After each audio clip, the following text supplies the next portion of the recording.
नमस्कार। US open final पर हमारे विशेष कार्यक्रम एक बार फिर सिनकराज में आपका स्वागत है। मैं हूं सुचित्रा। यानिक सिनर और कार्लोस अल्कराज की टेनिस राइवलरी हर दिन नई ऊंचाइयां छू रही है। ये दोनों खिलाड़ी इस साल लगातार तीसरे ग्रैंड स्लैम फाइनल में आमने सामने हैं, जो कि एक रिकॉर्ड है। इस कार्यक्रम में विस्तार से चर्चा करेंगे आज के मुकाबले पर और इनकी राइवलरी पर। वहीं बात करेंगे सबालेंका की भी, जो लगातार दूसरी बार यूएस ओपन चैंपियन बनने में सफल रही हैं। तो आइए शुरुआत करते हैं इस विशेष कार्यक्रम की एक बार फिर सिनकराज।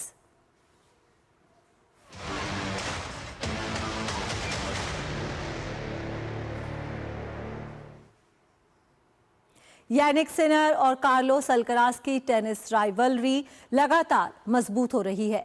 यूएस ओपन फाइनल में एक बार फिर सिनर और अल्कराज आमने सामने होंगे। ये दोनों खिलाड़ी लगातार तीसरे ग्रैंड स्लैम फाइनल में आमने सामने होने जा रहे हैं। ओपन एरा में पहली बार कोई दो खिलाड़ी लगातार तीसरा ग्रैंड स्लैम फाइनल खेलने उतरेंगे।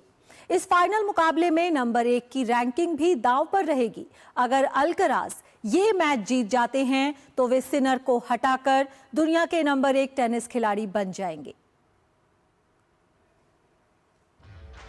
यूएस ओपन के पुरुष एकल फाइनल में दुनिया के नंबर 1 टेनिस खिलाड़ी यानिक सिनर का सामना दुनिया के नंबर 2 टेनिस खिलाड़ी कार्लोस अल्कराज से होगा। कार्लोस अल्कराज ने सेमीफाइनल में नोवाक जोकोविच को 6-4, 7-6, 6-2 से मात दी। अल्कराज ने लगातार 2 साल फ्रेंच ओपन जीतने में कामयाबी पाई है। इस साल वे विंबलडन में भी उपविजेता रहे। अब अल्कराज बिना कोई सेट गंवाए यूएस ओपन के फाइनल में पहुंच चुके हैं। वहीं दुनिया के नंबर 1 टेनिस खिलाड़ी यानिक सिनर ने सेमीफाइनल में 25वीं वरीयता प्राप्त फेलिक्स ओजे-एलियासीमे को मात दी। सिनर ने 4 सेट तक चले मुकाबले को 6-1, 3-6, 6-3, 6-4 से अपने नाम किया। सेमीफाइनल में सिनर अपनी सर्वश्रेष्ठ फॉर्म में नहीं थे और चोट से परेशान दिखे। तीसरे सेट से पहले सिनर ने मेडिकल टाइम आउट भी लिया था। टॉप फॉर्म में ना होने के बावजूद भी वे मैच को जीतने में कामयाब रहे। 24 वर्षीय सिनर ने इस साल ग्रैंड स्लैम्स में 27 में से 26 मैच जीते हैं। उन्होंने ऑस्ट्रेलियन ओपन और विंबलडन का खिताब जीता, वहीं फ्रेंच ओपन में उपविजेता रहे। सिनर ओपन एरा में सिर्फ चौथे खिलाड़ी हैं जो एक सीजन में चारों ग्रैंड स्लैम के फाइनल में पहुंचे हैं। वहीं वे ये उपलब्धि हासिल करने वाले सबसे युवा खिलाड़ी हैं। इससे पहले ये उपलब्धि रॉड लेवर, रॉजर फेडरर और नोवाक जोकोविच ने हासिल की है। ग्रैंड स्लैम्स में हार्ड कोर्ट पर लगातार 27 जीत के मामले में सिनर ने जोकोविच की बराबरी कर ली है। उनसे आगे 36 जीत के साथ सिर्फ रॉजर फेडरर हैं। ओपन एरा में ये पहला मौका है जब दो खिलाड़ी एक ही सीजन में 3 ग्रैंड स्लैम्स के फाइनल में आमने सामने हैं। जून में हुए फ्रेंच ओपन फाइनल में कार्लोस अल्कराज ने जीत दर्ज की थी। वहीं विंबलडन फाइनल में यानिक सिनर ने बाजी मारी थी।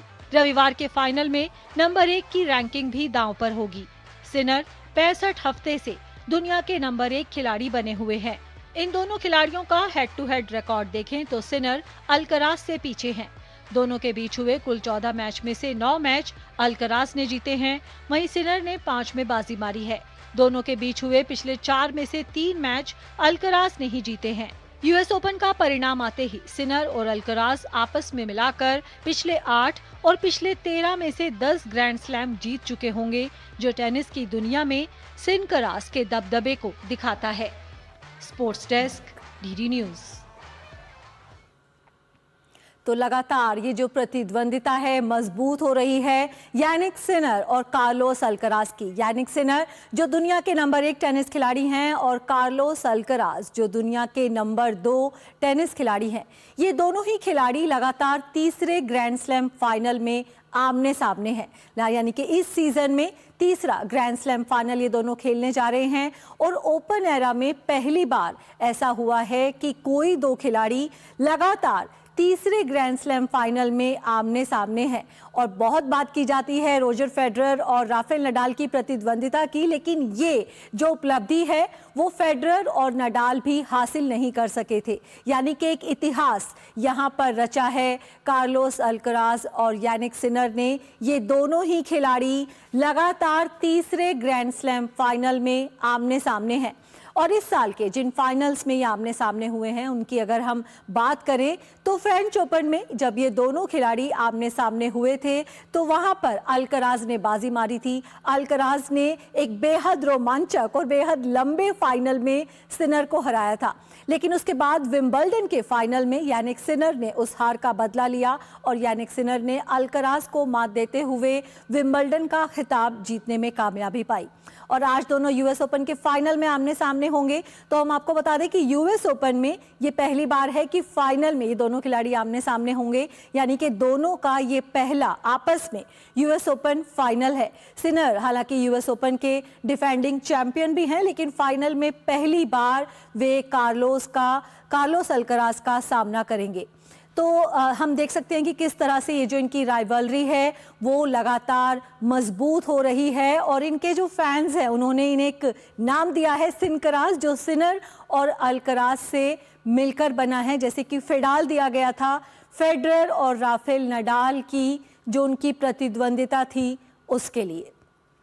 और इस रोचक मुकाबले पर चर्चा करने के लिए हमारे साथ जुड़ चुके हैं हमारे खास मेहमान। हमारे साथ जुड़े हैं पूर्व टेनिस खिलाड़ी विशाल उप्पल, वहीं हमारे साथ जुड़े हैं वरिष्ठ खेल पत्रकार राकेश थपलियाल और वहीं हमारे संवाददाता अभिषेक महाजन भी हमारे साथ जुड़े हुए हैं। विशाल, सबसे पहले आपके पास आएंगे। लगातार बात होती है टेनिस राइवलरीज की कि जब आपको अपने करियर में एक अच्छी राइवलरी मिल जाती है, it brings out the best in you. आप किस तरह से देखते हैं सिनर अल्कराज की इस राइवलरी को? दोनों का जो बेहतरीन खेल है हमें देखने को मिला है। जी, जरूरी है। हर स्पोर्ट में एक राइवलरी बहुत महत्वपूर्ण होती है और जिस प्रकार से सिनर और अल्कराज की राइवलरी उभर कर आ रही है, आप देख रहे हैं कि वो टेनिस के लेवल को कितना और ऊंचाई तक ले जा रहे हैं और इनकी राइवलरी आने वाले वर्षों में भी काफी रोमांचक रहेगी और ये देखना इंटरेस्टिंग होएगा कि इन दोनों के साथ अब कौन और जुड़ेगा। जैसे फेडरर और नडाल के साथ जोकोविच जुड़ गए थे, एंडी मरे जुड़ गए थे। अब ये देखना पड़ेगा कि बाकी जो खिलाड़ी हैं वो किस प्रकार से अपनी गेम को और आगे बढ़ाते हैं जिससे कि वो सिनर और अल्कराज को चुनौती दे सकें। अगर आप देखेंगे इस वर्ष में उनका तीसरा लगातार ग्रैंड स्लैम फाइनल एक दूसरे के अगेंस्ट है, जो आपको दिखाता है कि ये दोनों प्लेयर अभी विश्व पुरुष टेनिस को कितना डोमिनेट कर रहे हैं। तो आज रात को भी एक बहुत रोमांचक मैच देखने को मिलेगा और कौन जीतेगा, बेटर किया कोई बेट ना करे कि कौन जीतेगा। जी बिल्कुल, बेहद मुश्किल है ये बैट करना कौन जीतेगा। राकेश जी भी हमारे साथ जुड़े हुए हैं। राकेश जी, इन दोनों के जो मुकाबले होते हैं वो बेहद रोमांचक होते हैं, बेहद लंबे भी होते हैं। यूएस ओपन में 2022 में जब क्वार्टर फाइनल में ये दोनों आमने सामने हुए थे, एक रिकॉर्ड बनाया था। लगभग रात के 3 बजे इनका मैच खत्म हुआ था। तो आज किस तरह के मुकाबले की आप उम्मीद कर रहे हैं? देखिए, उम्मीद यही है दोनों से कि बहुत एक बेहतरीन ऊंचे लेवल का जो टेनिस है वो देखने को मिलेगा। देखिए, हम तो एक न्यूट्रल देश हैं, हमारे में हो सकता है कि पर्सनल फीलिंग्स हो, कोई सिनर को फेवर कर रहा होगा, कोई अल्कराज को कर रहा होगा, लेकिन उस एक टेनिस लवर के लिहाज से देखा जाए तो हम ये चाहेंगे कि ग्रैंड स्लैम का जो स्टैंडर्ड है और ये साल का अंतिम ग्रैंड स्लैम ये ऐसा होना चाहिए कि भाई जिसमें एक टॉप लेवल का जो टेनिस है वो देखने को मिले। क्योंकि एक टेनिस प्रेमी होने के नाते और टेनिस के जो उभरते हुए खिलाड़ी जो इनके खेल को देख रहे होंगे कि किस तरह की इनकी सर्विस करते हैं, किस तरह के इनके बैकहैंड शॉट्स हैं, किस तरह के इनके क्रॉस कोर्ट है, किस तरह की कोर्ट कवरेज ये लोग करते हैं, तो वो बड़ा इंपॉर्टेंट हो जाता है उभरते हुए खिलाड़ियों के लिए। और देखिए, जब कोई बेहतरीन प्रदर्शन करता है और लगातार बेहतरीन प्रदर्शन करना इंटरनेशनल लेवल पे आजकल आसान नहीं है, क्योंकि आप पुरुषों के मुकाबले अगर महिलाओं का देखेंगे तो महिलाओं में हमें नए नए चैंपियन मिलते रहते हैं। उन खिलाड़ियों के नाम भी याद करना मुश्किल हो जाते हैं कि जो लोग महिला वर्ग में आपके ग्रैंड स्लैम जीतती हैं। लेकिन यहाँ टेनिस में इन दोनों का जिस तरीके से राज रहा है और टेनिस की दुनिया के लोग इस चीज को जानते हैं कि जब आप ग्रैंड स्लैम में बेहतरीन प्रदर्शन करते हैं, ग्रैंड स्लैम के चैंपियन बनते हैं, तभी पूरी दुनिया में आपका नाम जाता है। वर्ल्ड नंबर आप हो जाएं, लेकिन अगर आप ग्रैंड स्लैम जीतते नहीं है तो बड़ी दिक्कत आती है यहाँ पर। लेकिन यहाँ पर वर्ल्ड के नंबर 1 खिलाड़ी भी यहाँ पर मौजूद है और कौन आगे जाके वर्ल्ड नंबर 1 बनेगा वो भी है। सिनर लंबे समय से टेनिस में राज कर रहे हैं और सिनकराज की जो आपने हेडलाइंस लगाई है वो बहुत ही बेहतरीन है। और ये इन दोनों की देखिए एक बड़ी सफलता ये है कि हम टेनिस में इतने मजबूत देश नहीं माने जाते और हमारे नेशनल टीवी के ऊपर इन दोनों के मैच को लेके चर्चा हो रही है। तो ये टेनिस की बहुत बड़ी जीत है कि कैसे टेनिस ने पूरी दुनिया में अपनी एक पहचान बना रखी है। और खासतौर पर जो ग्रैंड स्लैम है, हमें वो जमाना याद आता है कि 80s का, जब बोरिस बेकर खेला करते थे, ब्लैक एंड व्हाइट टीवी हुआ करता था, लोग पूरा पूरा घर के सारे लोग बैठ के उसको देखा करते थे, बोरिस बेकर की वो बूम बूम सर्विस उस जमाने में। तो ये चीज आज इन दोनों ने ऐसी कर दी है, और आप जिस तरह से इसके ऊपर प्रोग्राम कर रहे हैं, इसके बाद इसका जो क्रेज है और बढ़ेगा इस फाइनल का। और जो लोग नहीं भी चाह रहे होंगे, वो इनकी खूबियों को जानकर, और जितनी बारीकी से चीजें यहाँ पर बताई जा रही हैं, आज रात को बैठ के इसको जरूर देखेंगे। और वो चाहेंगे कि एक टॉप क्लास टेनिस यहाँ पर देखने को मिले, जिससे हिंदुस्तान के जो युवा खिलाड़ी हैं, मैं तो ये चाहूंगा कि वो भी सिंगल्स में बेहतरीन प्रदर्शन करें। डबल्स में तो हमारे खिलाड़ी कर लेते हैं प्रदर्शन, लेकिन सिंगल्स के अंदर कैसे बेहतरीन खिलाड़ी बना जाए, वो जी। कहीं ना कहीं हमारे युवा खिलाड़ियों को इनसे सीखने को मिलेगा। तभी जो है कि ये सफल हमारे हिसाब से हिंदुस्तान से माना जाएगा। जी बिल्कुल। और अभिषेक महाजन हमारे साथ जुड़े हुए हैं। अभिषेक, ये एक ऐसा ग्रैंड स्लैम है जिसके पहले दौर से ही लगातार बात की जा रही थी अल्कराज और सिनर के बीच के फाइनल की। हालांकि और भी खिलाड़ी मैदान में हैं, हालांकि नोवाक जोकोविच भी थे, लेकिन लगता है कि फैंस को या क्रिकेट के जो टेनिस के एक्सपर्ट्स हैं उन्हें किसी तरह का संशय नहीं था कि एक बार फिर हमें अल्कराज और सिनर का फाइनल देखने को मिलेगा। तो आप मानते हैं कि इन दोनों का जो लगातार शानदार प्रदर्शन है, लगातार जिस तरह की राइवलरी देखने को मिल रही है, एक नया स्टैंडर्ड ये सेट कर रहे हैं? अब लग रहा है कि ये जो राइवलरी है फेडरर नडाल की राइवलरी से भी आगे जाएगी। बिल्कुल सुचित्रा, आप देखिए राइवलरी, जैसे हमारे गेस्ट ने भी कहा कि राइवलरी है और मॉडर्न डे राइवलरी हम इसको कह सकते हैं। और बाकायदा अल्कराज से सुचित्रा ये सवाल भी पूछा गया, उन्होंने कहा कि राइवलरी के बारे में आप क्या कहना चाहेंगे। आपकी चर्चा होती है जहां भी आपका तीसरा लगातार ग्रैंड स्लैम है, सिनसिनाटी ओपन के फाइनल में भी आप लोग खेले थे, हालांकि उसमें सिनर इंजर्ड हो गए थे तो अल्कराज वो मुकाबला वो जीत गए थे। लेकिन अल्कराज ने ये कहा सुचित्रा कि जैसा बिग थ्री करते थे रॉजर फेडरर, राफेल नडाल और नोवाक जोकोविच, हम भी वैसे ही करना चाहते हैं। हालांकि ये बिग थ्री नहीं है, ये दो ही हैं अभी। और जैसा विशाल ने भी बोला कि तीसरे कौन होंगे या और खिलाड़ी कौन होंगे इनको टक्कर देने वाले, वो देखने वाली बात होगी। तो अल्कराज ने कहा कि हम ये राइवलरी यहीं तक सीमित नहीं है, हम नंबर 1 की रैंकिंग की हमारी लड़ाई है। हम ग्रैंड स्लैम जितने हो सके उतना जीतना चाहते हैं, जितना ज़्यादा हमारा पर्पल पैच एक्सटेंड हो सके हम उतना करना चाहते हैं। और आप पीछे जाएं सुचित्रा, रॉड लेवर की बात करें, मैकेनरो की बात करें, राकेश जी ने बोरिस बेकर की बात करी, ये राइवलरी पीट सैम्प्रास की अगर हम बात करें तो ये राइवलरी तब से चलती आ रही है और ये अच्छा देखने को, और हो सकता है कि आज भी शायद मैराथन मुकाबला सुचित्रा हमें देखने को मिले। अगर हम फ्रेंच ओपन में जाएं तो 5 घंटे से वो ऊपर का मुकाबला खेला गया था, 5 घंटे 29 मिनट अगर मैं गलत नहीं हूँ तो। जो इनका क्वार्टर फाइनल खेला गया था इन दोनों के बीच में वो 5 घंटे 19 मिनट चला था। विंबलडन का मुकाबला अगर हमें याद हो जो सिनर जीते थे ग्रास कोर्ट में, वो 3 घंटे से ऊपर चला था। तो आज भी हम यही उम्मीद करेंगे कि एक मैराथन मुकाबला देखने को मिलेगा। लेकिन हेड टू हेड में अगर हम देखें तो अल्कराज उसमें आगे हैं, 9-5 का इनका हेड टू हेड है, लेकिन सिनर नंबर 1 है, अल्कराज नंबर 2 हैं और इनकी राइवलरी आप देखिए चलती आ रही है। अगर ये मुकाबला अगर अल्कराज जीत जाते हैं तो 700 पॉइंट का डिफरेंस रह जाएगा इनकी रैंकिंग में। 65 हफ्ते से सिनर नंबर 1 है, शायद जून पिछले साल वो नंबर 1 बने थे, तो 1 साल से ऊपर उनका नंबर 1 का सफर चल रहा है। लेकिन देखने वाली बात होगी कि आज का मुकाबला कौन जीतेगा।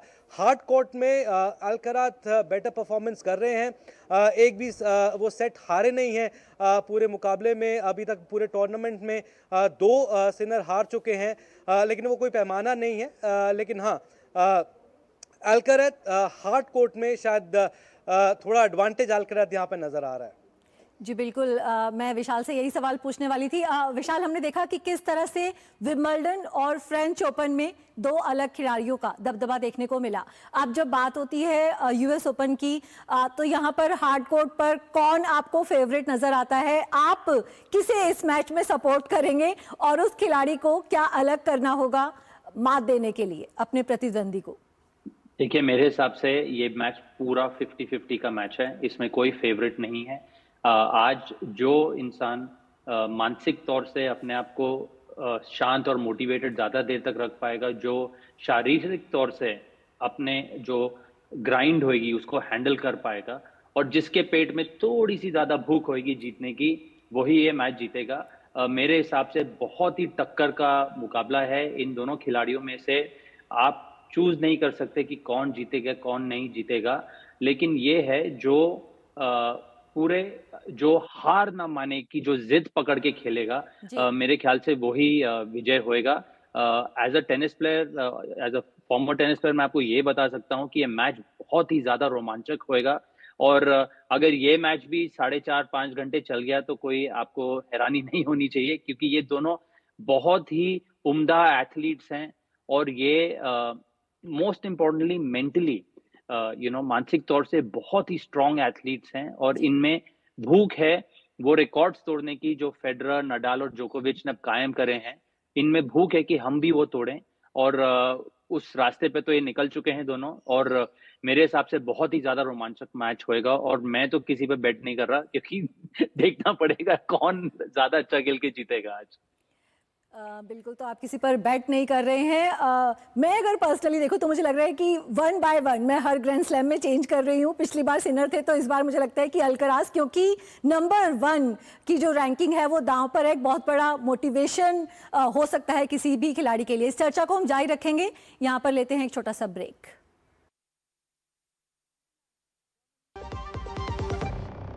पता है, I was a bright student.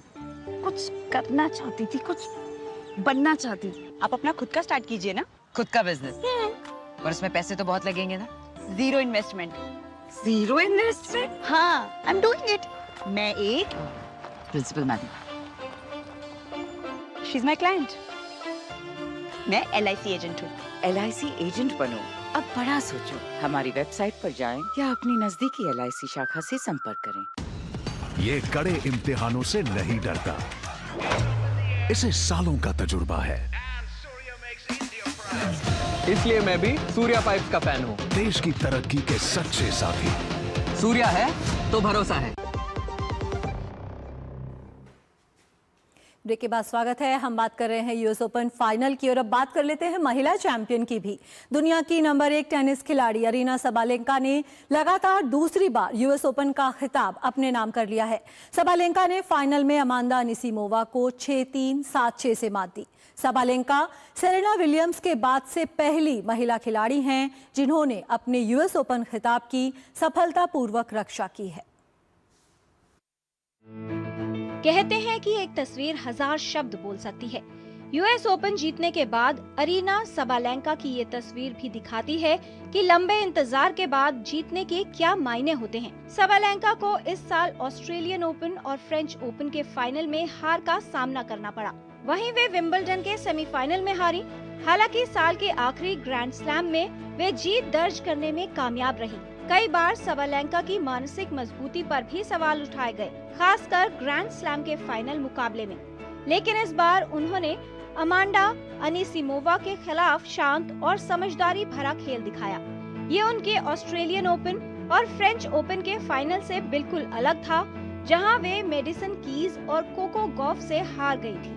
उन्होंने विंबलडन सेमीफाइनल की गलतियों से भी सीखा, जहां उन्हें अनिसिमोवा ने ही हराया था। हालांकि सबालेंका पहले ही 3 ग्रैंड स्लैम खिताब जीत चुकी है, फिर भी US ओपन में उन्हें लग रहा था कि अभी उन्हें खुद को साबित करना बाकी है। पिछले 13 ग्रैंड स्लैम में वे 12 बार सेमीफाइनल तक पहुंची हैं, जो महिलाओं के टेनिस में किसी और ने नहीं किया।